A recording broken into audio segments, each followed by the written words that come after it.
প্রচন্ড রোদ্দুরের মধ্যে খেলতেছিলাম ক্রিকেট, আব্বা মানা করছিল, এরপর গেছিল কে তো আব্বা এটা দেখে ফেলছে। তো সে ইচ্ছা করে আমার না দেখার ভান করে বাসায় এসে মারে বলছে যে সে তো খেলতে গেছে, তুমি তারা জিজ্ঞেস করে। তখন বললো যে আপনি তোরে জিজ্ঞেস করতে পারতেন এখানে গিয়া।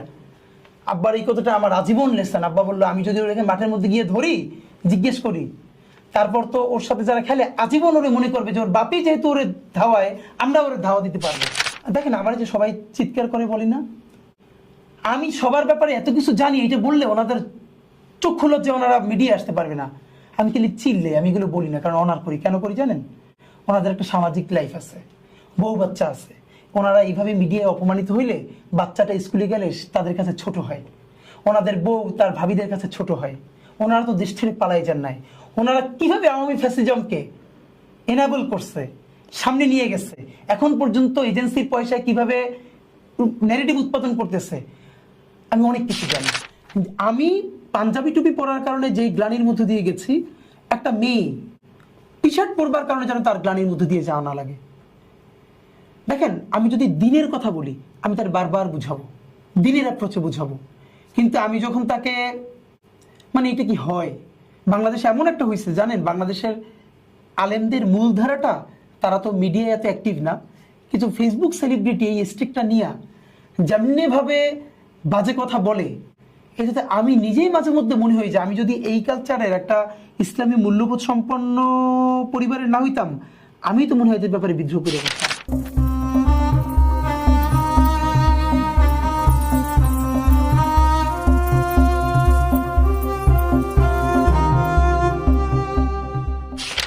আপনি খুব প্রচন্ড পরিমাণে শাউট করেন, কাউকে পরোয়া করেন না, এটাকে অনেকে শিষ্টাচার বহির্ভূত বলে।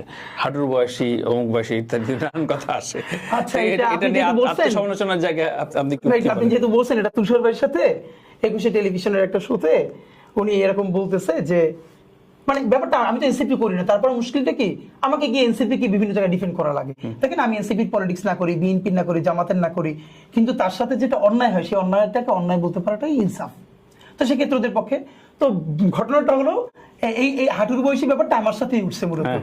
ব্যাপারটা হলো সার্জিস কোন একটা প্রোগ্রামে বলেছে যে কলিজা ছিঁড়ে ফেলা হবে, অফকোর্স এটাকে আমি সমর্থন করি না, কিন্তু দেখেন ন্যারেটিভ কিভাবে নির্মিত হয়। তুষার ভাই একুশে টেলিভিশনে, এবং এইটা টপিকেও ছিল না, সে অফ দ্য রেকর্ডে বলতেছে হোস্টকে যে এই টপিকটা আইনেন প্লিজ, এইটা যে সার্জিস এইটা বলছে, এটি ব্যাপারে ওনার খুব হোমওয়ার্ক আছে বলবে। ও আচ্ছা, এটা আমি আপনাকে বলে দিলাম। হ্যাঁ, মানে এইটা টপিকে ছিল না, কিন্তু সার্জিস এই কথাটা বলছে, কলিজা ছেড়ার কথা, এখন এটির বিরুদ্ধে উনি বলতে চান, তিনি তাকে আবার রিকোয়েস্ট করছেন, এরপর উনি জিজ্ঞেস করছেন। দেখেন আপনি যেটা যতটুকুন অন্যায় আপনি অতটুকুন বলবেন, এর থেকে লঘু করাটাও কিন্তু অন্যায়, বড় করাটাও অন্যায়। তিনি দেখেন ন্যারেটিভ কিভাবে নির্মিত, তিনি বলতেছেন সার্জিসের কলিজা ছেড়ার কথা মনে করেই তার মনে পড়েছে হযরতে আমির হামজা রাদিয়াল্লাহু তাআলা আনহুর কলিজা কিভাবে হিন্দা ছিঁড়ে খেয়েছে। সে এরপরে আমি বললাম যে দেখেন আমি সার্জিসের রাজনীতি করি না এবং এই বক্তব্যকে আমি সমর্থন করি না, কিন্তু পলিটিক্যাল রিটোরিক বলতে একটা কথা আছে, মানে এটা কি লিটারারিও মিন করে, এটা কি করতে চায়, তাহলে কত কথা কত মানুষ প্রতিদিন বলে। আমি সমর্থন না করে আপনি খুব বাজেভাবে ওকে সেই কোথায় আমির হামজা, কোথায় তার কলিজা ছিঁড়ে খাওয়া, সেইটার সাথে আপনি ওর এটা মিলাইলেন, এটা তো ঠিক না। উঠেই সে বললো আমাকে যে আপনি কি আমার সমালোচনা করতে আসছেন, আপনি এই বক্তব্যের সমালোচনা করেন। তখন আমি বললাম এই বক্তব্যের সমালোচনা করতে আসছি, আপনারও সমালোচনা করতে আসছি। তখন সে বললো আমি সমালোচনা করলে আপনি নিতে পারবেন না। তখন আমি বললাম যে দেখেন আমি তো আপনার, আমি বললাম যে হাঁটুর বয়সী, তখন আমি বললাম দেখেন আপনি মন খুলে করেন, আমি তো চুরি করে আসি নাই, কিন্তু আমি যদি বলা শুরু করি আপনি অসুস্থ হয়ে যাবেন, নিতেই পারবেন না। কারণ আমি জানি তুষার ভাইদের এমন জার্নি আছে। দেখেন আমার যে সবাই চিৎকার করে বলি না, আমি সবার ব্যাপারে এত কিছু জানি, এটা বললে ওনাদের চক্ষু লজ্জা, ওনারা মিডিয়া আসতে পারবে না। আমি খালি চিল্লে, আমি এগুলো বলি না, কারণ অনার করি। কেন করি জানেন? ওনাদের একটা সামাজিক লাইফ আছে, বউ বাচ্চা আছে। ওনারা এইভাবে মিডিয়ায় অপমানিত হইলে বাচ্চাটা স্কুলে গেলে তাদের কাছে ছোট হয়, ওনাদের বউ তার ভাবিদের কাছে ছোট হয়। ওনারা তো দেশ ছেড়ে পালাই যান নাই। ওনারা কিভাবে আওয়ামী ফ্যাসিজমকে এনাবল করছে, সামনে নিয়ে গেছে, এখন পর্যন্ত এজেন্সির পয়সায় কিভাবে ন্যারেটিভ উৎপাদন করতেছে, আমি অনেক কিছু জানি। কোন কোন ৩-৪ জন বুদ্ধিজীবী আওয়ামী লীগের দেয়া প্লট পূর্বাচলে বিক্রি করে দিয়ে এখন নিজে ধানমন্ডি থেকে বাচ্চার ইংল্যান্ডে পড়ায়, কিছু করে না, আর আওয়ামী লীগের পক্ষে বয়ান, এগুলো আমি জানি। কেন বলি না জানেন? ওই শিষ্টাচারটুকুন মেনটেন করি। এই গল্পটা বলে শেষ করি। প্রচন্ড রোদ্দুরের মধ্যে খেলতেছিলাম ক্রিকেট, আব্বা মানা করছিল, এরপর গেছিল কে, তো আব্বাইটা দেখে ফেলছে। তো সে ইচ্ছা করে আমার না দেখার ভান করে বাসায় এসে মারে বলছে যে সে তো খেলতে গেছে, তুমি তারা জিজ্ঞেস করে। তখন বললো যে আপনি তোরে জিজ্ঞেস করতে পারতেন এখানে গিয়া। আব্বার এই কথাটা আমার আজীবন লেসন। আব্বা বললো আমি যদি ওরে মাঠের মধ্যে গিয়ে ধরি, জিজ্ঞেস করি, তারপর তো ওর সাথে যারা খেলে আজীবন ওরে মনে করবে যে ওর বাপি যেহেতু ওরে ধাওয়ায়, আমরা ওরে ধাওয়া দিতে পারবো। হিউম্যান ডিগনিটি, রেসপেক্ট ফ্যামিলি থেকে না আসলে হবে না। এই যেহেতু আমি আমার সম্মানটা পাই বড় হয়েছি, আমি এই মানুষগুলোর ওনাদেরকে না, ওনার বাচ্চাদের সম্মান যেন থাকে, এই চিন্তাটা করি। আপনি একটা ব্যাপার খেয়াল করেন ভাই, আমি যখন প্রচুর চিৎকার করি দেখবেন আমার বক্তব্য কোনো ব্যক্তির এগেনস্টে না, একটা আইডিয়ার বিপরীতে। আপনি খেয়াল করেন, যখন প্রচন্ড চিৎকার করে বলি একটা আইডিয়ার বিপরীতে, একটা বক্তব্যের বিপরীতে, সরাসরি ব্যক্তি আক্রমণ আমি শুধু করি খুনি হাসিনাকে, আওয়ামী লীগের সরাসরি গণহত্যাকারীকে, দেশে যারা আছে তাদেরকে আমি ওরকম বলি না, কারণ আমি তার সামাজিক মর্যাদা ক্ষুণ্ণ করতে চাই না। তো ভাবি কি বলে? ভাবি থামতে বলে না মাঝে মাঝে?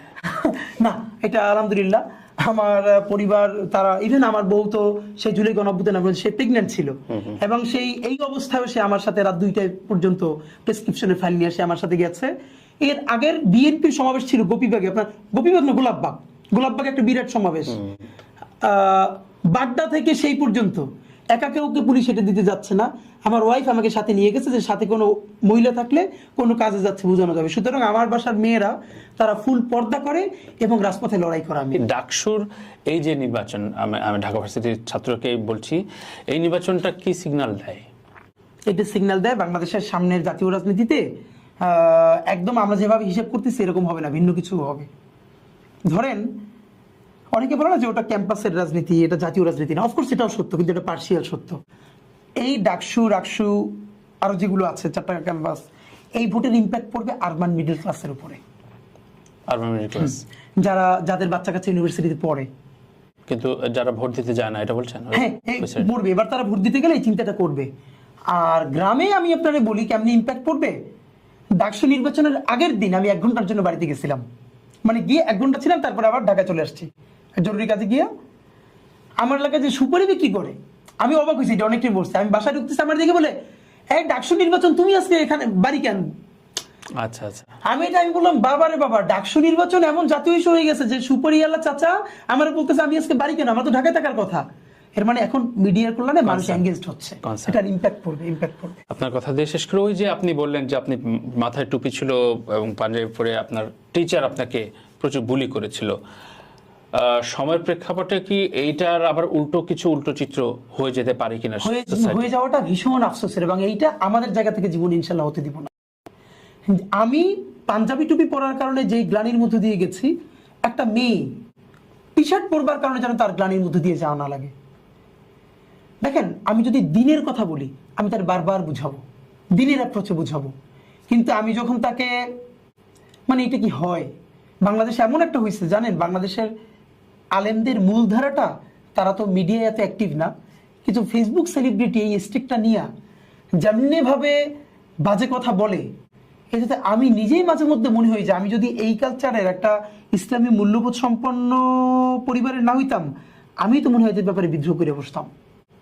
মানে একটা দাড়ি, আপনার শুধু এটা বলি, আমাদের গত পরশু কনসার্টে 5 জনের একটা ব্যান্ড বাংলাদেশ রেবেলস, এর মধ্যে যিনি লিড ভোকাল খেয়া আপু,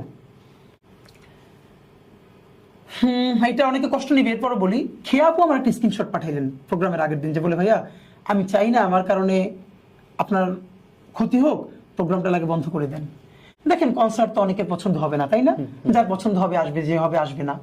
একটা ছেলে মাথায় টুপি আছে, মুখে দাঁড়িয়ে আছে, সে ওই আমি যে পোস্টার দিয়েছি এর মধ্যে তো একজন মেয়ে, বাকি 2 পাশে 4 জন পুরুষ, এসে কমেন্ট করছে একটা নারী 4টা পুরুষ, 4টায় মিলে একটারে টপাটপ টপাটপ টপাটপ। স্ক্রিনশটটা এখন আমার ফোনে আস। আমি বললাম যে এইগুলো এটা এত কঠিন, আমি বললাম আপু প্লিজ আপনি এগুলো পড়েন না, আপনি কালকে আসেন দেখেন কি হয়। এরপর তো অনেক লোক এসছে, ভালো হয়েছে। এবার আপনি ভাবেন, একটা মেয়ে যে হয়তো হিজাব নিকাব করে না কিন্তু ইসলামী মূল্যবোধ ভালোবাসে, সেই মেয়েটাকে যদি দেখে এরকম, এখন আপনি ওই ছেলেটার গিয়ে দেখবেন কি জানেন, হয়তো ওর পুরো ট্র্যাডিশনের মধ্যে অরিজিনাল ইসলামিক কেউ নাই, সে হয়তো একটা টুপি ধরেছে, দাঁড়িয়ে রেখেছে, এবং সেইটাকে আবার সোয়াব মনে করে গাড়িটা দিতেছে, কিন্তু সে কত বড় ক্ষতি করতেছে দেখেন। আজকে এই খেয়াপু যদি এটাকে পার্সোনালি নেয় এবং এই ছেলেটাকে পুরো একটা রিপ্রেজেন্টেশন হিসেবে নেয় আলেম সমাজের, তাহলে বাংলাদেশের ইসলাম মুসলমান আলেম সমাজের কাছে ব্যাপারে তার কি মনস্তত্ত্ব তৈরি হবে বলেন? তাহলে এইরকম হাজার হাজার মেয়ে রাইট, এই মনস্তত্ত্ব নিয়ে আপনি এখানে কিভাবে দিন কায়েম করবেন? সত্যি আপনাকে ধন্যবাদ যে এই ভাবনার জায়গাটায় আমরা শেষ করলাম। মানে এইটা খুব জরুরি, এই কালচারাল মোটিভেশনটা আমাদের সোসাইটিতে খুবই জরুরি। ধন্যবাদ আমার সাথে সময় দেওয়ার জন্য। এটা আসলে একটা আংশিক একটা প্রসঙ্গ আমরা তুললাম। অন্য আরেকদিন আপনার ইনকিলাব মঞ্চে বা কোনো একটা আড্ডায় আমরা নিশ্চয়ই বসবো। ইনকিলাব মঞ্চ নিয়ে একটা দুইটা পরিকল্পনার কথা বলে যান না। ইনকিলাব মঞ্চের ভাই আমাদের আপাতত পরিকল্পনা হলো আমরা ইনকিলাব মঞ্চ থেকে যে ইনকিলাব কালচারাল সেন্টার করেছি, দেখেন বাংলাদেশের সব হলো যে ঢাকা কেন্দ্রিক বলাও ঠিক না, একদম শাহবাগ আর বাংলা মোটর কেন্দ্রিক, এর বাইরে কালচার নাই।